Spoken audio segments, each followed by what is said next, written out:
Hi guys, welcome to Val's Kitchen Eats, and today I want to show you a proper way to make a delicious homemade chicken stock. I use it for soups, sauces, and braises. Here's the ingredients that you will need. Let's jump into it. Okay, so it's time for our vegetables to go in a pot. They don't have to be perfect, just cut them up, put them in, just like that. Okay, vegetables are all washed, clean, peeled, go right in. Onion, go in just like that. Let's do that. Okay, the next step is sachets. French call this process by putting herbs into a cheesecloth like that and tying it up so they're not all floating in there all around. So I got peppercorns, thyme, bay leaf, 2 cloves of garlic, and some cloves. Just fold it in like this. Okay, take a little string, cut a little piece of string off, and tie it up. Okay, it just makes it really easy to remove when your stock is done. You don't have to fish everything out. Okay, so that just goes in, tie it up nicely, goes in. So one more thing I want to talk about here is this stuff here, better than bouillon. If you guys don't have a chicken broth or stock on hand that you made fresh, and a lot of people I know, not going to take the time in the evening, they came from work, they want to put something really quick together, and they don't have the time for it, this is the next best thing, at least for me. This is the stuff that I use. I don't use the pre-packaged yellow that you crush up, the little powder, the cubes. I'll go away from that. But this is more like it's creamy consistency. You mix it with water, you taste it, make sure the sodium level is what you're looking for. It's really strong chicken flavor in it. You don't want to overpower your dishes with it, but you want to add it just the right amount, taste, and you can continue making your dish that calls for a chicken broth or chicken stock. In our case here, we're going to continue working our chicken broth. All right guys, so it's time to work on our chicken, and the first thing I'm going to do is I'm going to take the wishbone out. The wishbone is right here. Make 2 cuts. You can feel it with your fingers. It's right in there, and it pops right out. Okay, this one broke, but this is from the other chicken. You guys were kids maybe, once it's cooked and you're eating the chicken, and you play that game, whoever breaks, so the right hand would have won. But they can go right into your water there. The neck, if you have neck, part of your chicken in the little bag, that can go. The heart can go, and the kidneys can go. Do not use the livers in there, because the livers, they're gonna cloud your stock or your broth that you're making.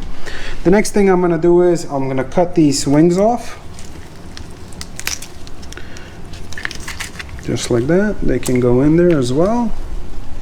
Or you can save them for a different dish. Maybe you want to, if you, like I'm working with the 2 chickens here, you can use those for something else. Maybe make a different meal. Put them back in the freezer. I'm going to cut the fat off. We don't want any extra fat. This little cutting board is sliding. I'm trying these out, but I don't know, it's kind of, even though I have the paper towel underneath, it's still moving around. Okay, so at this point, I'm going to cut into it like this. Yeah, this cutting board is not really working out. All right, we're back. I got my cutting board that I always use, and this was my first time actually trying this cutting board out, because it has this, they advertise that it's non-slip, but obviously it slips. It was all over the place. Okay, so I'm gonna go back to cutting my chicken. Okay, so I'm gonna save these, the legs and the thighs, for a dish that I'm gonna be making today. Okay, and that's gonna be in our other video. Cut the chicken right here where the bone is, just like that. Put it right there. And the next thing I want to do is, so when I took that wishbone out, what it does, it's gonna let my knife kind of slide down and cut the whole breast out.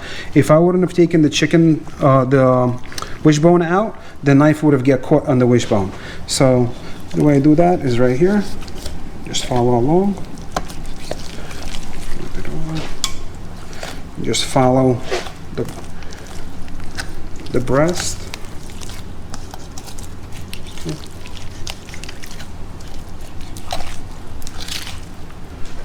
Beautiful. So this is what I'm looking for. This is the chicken tender. The chicken tenders are right underneath the breast. This is the most tender meat on the chicken. Kids love them as like chicken tenders. They're really nice and juicy.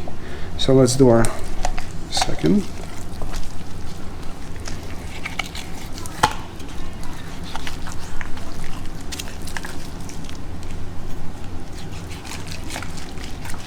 Okay, now the breast. So I got the backbone. That's gonna infuse our chicken stock. If we were making a broth, then there will be more meat in there. This way we're just cooking the bones from the chicken, basically. That's what determines a stock from a chicken broth. Okay, so same process. Let's cut the wings off. And let's get this pot on the stove and boiling. So I'm gonna put it right here, turn it up, and cover it. Where's my lid? Got the lid right here. Cover it up, let it come to a boil, and then I'm gonna lower the heat and let it continue to boil for maybe 2.5 hours, minimum of 2 hours for chicken to infuse. The longer the better. The water will get infused with all those beautiful flavors. And at some point we can season it a little bit. Don't over season it, because the dishes that you will be making in the future, you'll get a chance to season as needed at that time. Okay, so at this point we have our chicken stock that came to a boil, and I'm gonna skim it. Okay, get all that off the top. These chickens, they were not kosher chickens. What I noticed, when you use a kosher chicken, you will not have any of this, or hardly any of the stuff to remove. But these were free range, free with antibiotic, free of all that stuff. So these were good quality chickens. They were just not killed proper way, that like a kosher way, I guess. So okay, got most of it off. So at this point I'm gonna put some parsley in there, just like that. My stems, and can season it a little bit. Not much, just a little touch. Again, you can season later. And that's it. Okay. And I'm gonna be looking at it. The more of that needs to be skimmed, and I'll just keep on skimming it as needed. So when it comes up to the top, just let it go. Low boil, low simmer, and it's gonna continue for about another 2 hours, 2.5 hours. All right guys, so our stock is off the stove. It's been boiling for about 2.5, 3 hours. Again, I have to mention that at least a minimum of 2 hours on the stove simmering. That's a minimum to get the bone flavor incorporated into the stock. The longer the better. I've seen them go at restaurants for 5, 6 hours. The longer the better, the more intensified it will be. The more bones and vegetables you obviously put in there, the more intensified it will be. The only thing that when I was shopping for the ingredients, my local supermarket did not have is a turnip. Turnips add really good flavor to it as well. But if you don't have one of the ingredients, it is fine. As long as you got the chicken, right? That's the most important thing. The rest, you can kind of go without. So what I'm gonna start doing, so again, I had to skim only once because I know this chicken. I've worked with this brand of chicken prior. It's a really good, the way they, I guess, butcher the chicken, the way the chicken is raised. There's hardly any skimming that has to be done, just like with a kosher chicken. So what I'm gonna do is just get the vegetables out. I'm gonna get the chicken out. And I gotta say, what restaurants do sometimes for a family meal, once all these bones are nicely cooked and the chicken wings and chicken parts, they still have a little bit of meat on them. We'll let them chill, cool down completely, then season them with salt, pepper, garlic, a little flour, maybe cornstarch, and in those really heavy duty big kitchen fryers, just fry them up. and they'll be like little family meal for the staff to kind of nibble on. They're really good. All right, so I'm gonna just get all this chicken out, like I said, and I'll see you in a few minutes. Okay, so I've been working for a few minutes and kind of separating the chicken and the vegetables. The vegetables are still kind of straining the juices, the stock, right into our bowl because we worked so hard to build that flavor. We don't want to lose any of it. And the chicken, it's just boiled chicken, so you can just season it with some salt, pepper, whatever the bits that are on there. You can have them that way. And I have this fine mash, so I kind of went over a few times just to clean up, get all the imperfections out of it. And it is time to start. You can let it sit, cool off a little bit, but for the video, I'll just show you guys what I'm gonna do is I got these quart containers and I'm gonna fill them up.